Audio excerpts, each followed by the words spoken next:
بسم اللہ الرحمن الرحیم۔ السلام علیکم۔ آپ دیکھ رہے ہیں یوٹیوب چینل عام سی باتیں۔ تحریک لبیک پاکستان کی مقبول ترین جماعت ہے، بڑا نیوز چینل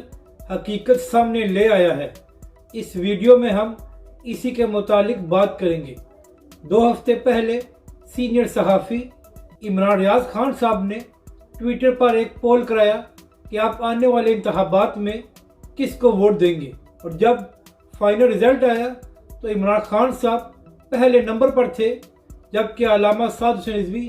دوسرے نمبر پر۔ اس کے بعد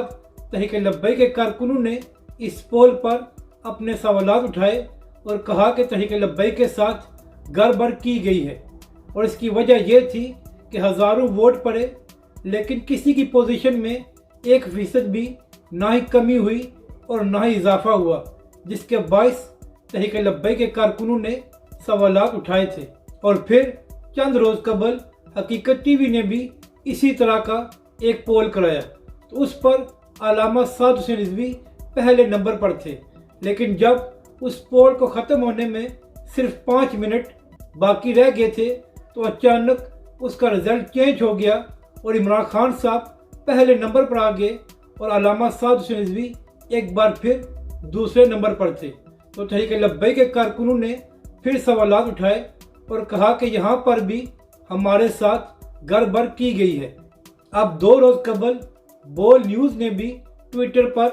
بالکل اسی طرح کا ایک پول کرایا کہ آپ آئندہ الیکشن میں کس جماعت کو ووٹ دیں گے،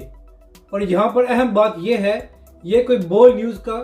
فیک اکاؤنٹ نہیں ہے بلکہ ان کا ویریفائڈ اکاؤنٹ ہے۔ تو جب پاکستانی عوام سے یہ سوال کیا گیا کہ آپ الیکشن میں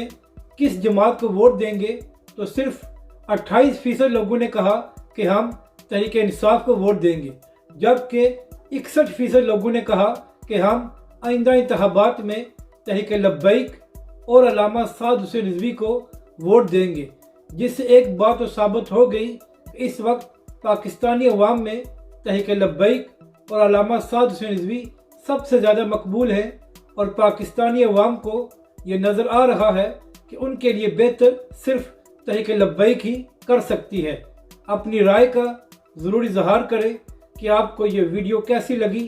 اور ہمارے اس چینل کو بھی سبسکرائب کریں۔